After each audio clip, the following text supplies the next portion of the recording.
Kyle, I just want to thank you for taking the time out to talk to me a little bit. I just want to start out by asking you about just a few things going on in the racing world. Let's start off with last weekend, the AllStar Race. What was your take on how everything played out with the segment winners laying back, and how the fans reacted to basically the uneventful finish to the race? I think the rules dictated that. You know, when they changed the format, it was obvious when they changed It was obvious when they changed the format that was going to be what you needed to do. Really, to win the first or second segment was going to be a huge advantage because you were going to get to come down pit road early, and it also meant you didn't need to race the rest of the day. All you really needed to do was keep your car safe. And you know, Jimmy went to the back, Matt went to the back after that second segment, and they never even run together when they went to the back. What they did, they spent the next 2 or 3 segments testing their car, making 8 or 10 lap runs, speed runs. So when it got down to the end of the race and it was time to run fast, they were set up for it. So, and then the last segment, you know, it was going to be whoever got out front and got in clean air. Jimmy had the best car. I mean, it showed from the very first segment, I guess, from the first 20 lap segment. So I think they'll change the segment or change the format next year and try to make it a little bit more exciting. But it was kind of anticlimactic when you can really look at it. It's our all-star event, and the guy runs off and leaves everybody, but that's the way it's been the last 4 or 5 years, and I don't know how to fix that. Yeah, I mean, I almost think like maybe, you know, they could do like almost have like eliminations after like each segment. You know, if you're not coming in the top 15, you're eliminated from the first segment, and so on and so forth. Yeah, but all that really does is put fewer cars on the racetrack. It's not gonna change. You know, if you have that last segment and there's only 10 or 12 cars and you make the fastest car start at the back, now you're going to see some racing. But it's so hard to pass with these cars. These cars are so aero sensitive that it's really hard to fix stuff. Yeah, and I mean, we'll see with the 2013 cars coming out and see if, how much that plays into a factor. I want to ask you, like, what do you think's been like the biggest surprise you've seen so far this season?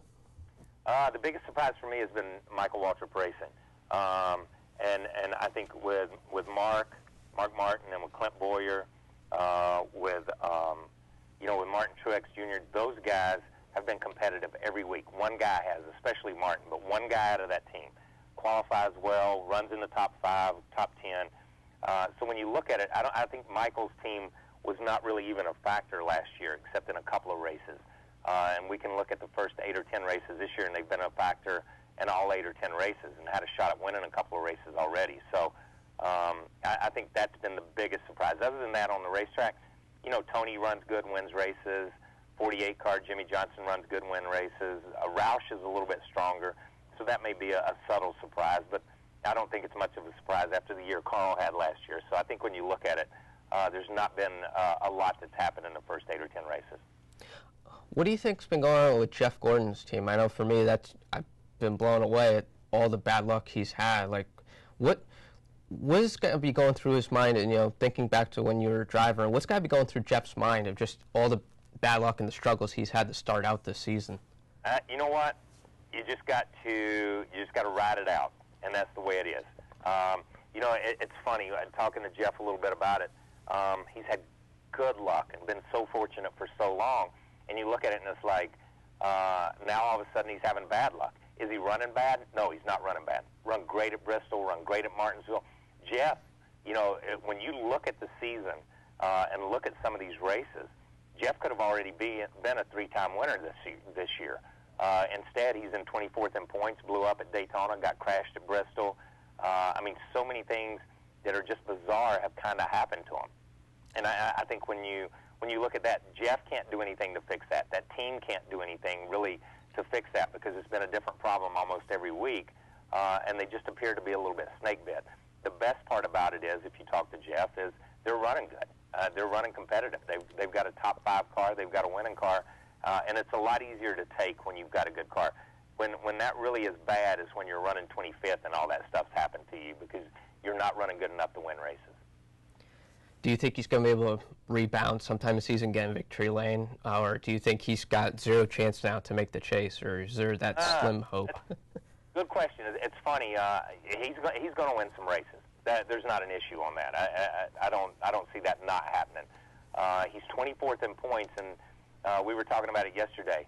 At this same time last year, Brad Keselowski was 24th in points. Brad won races and made the chase. So can he make the chase?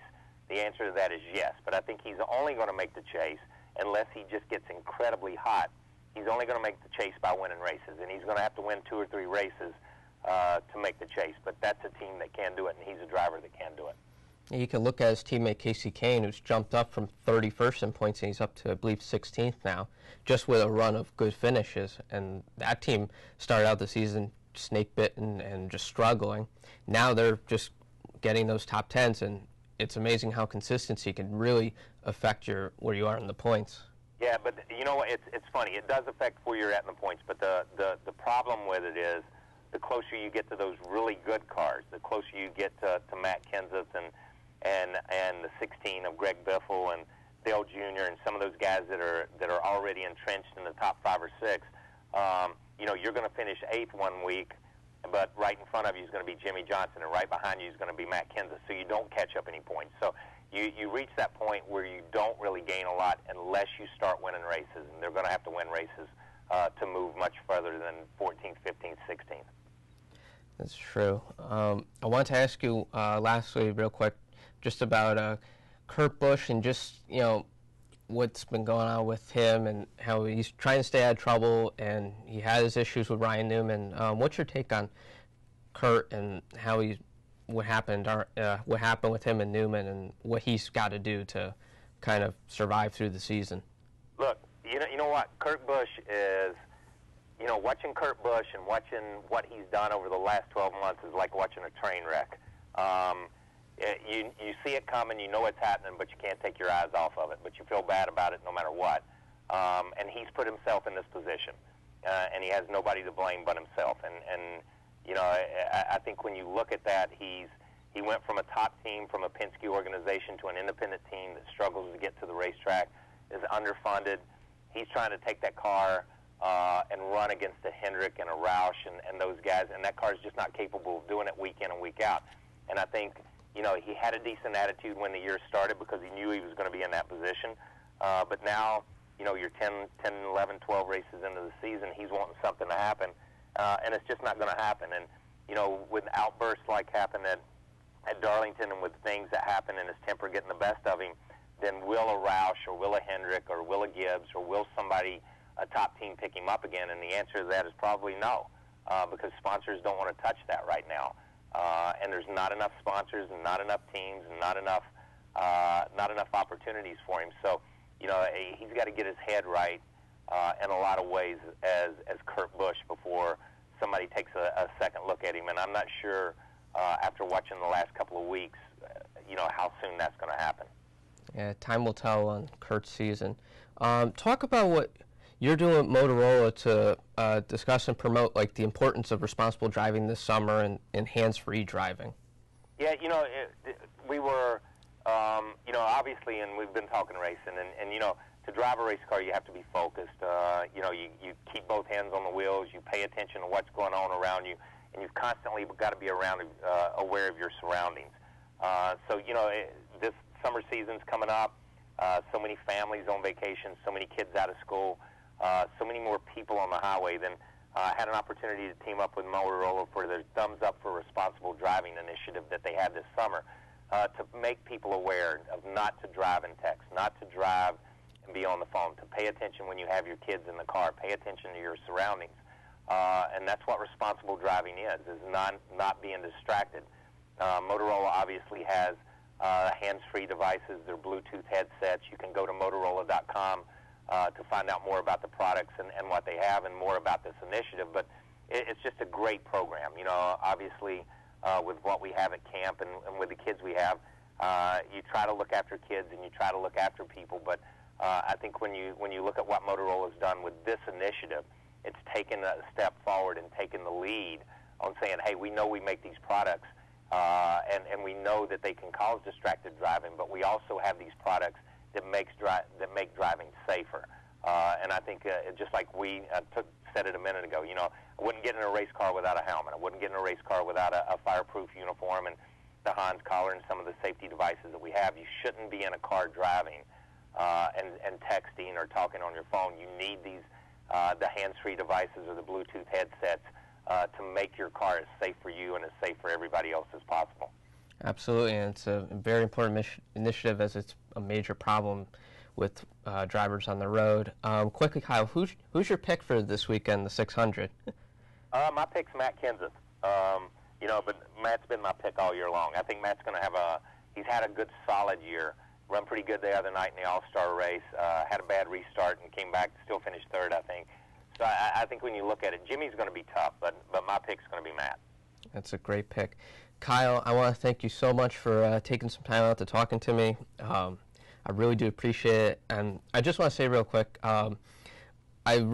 it means so much for me, like what you do at Victory Junction, that whole program. I remember when I was like 15, when Victory Junction was starting out and I was doing local shows in my town, I was able to get a public service announcement from Victory Junction. And it just meant a lot to me, just be able to call down there and to have the camp respond so well. And I just want to say it's really unbelievable what you guys do down there. Thank you very much, man, and thank you for helping us with it. I appreciate it. Yeah, no problem. And Kyle, thank you so much, and enjoy the race weekend.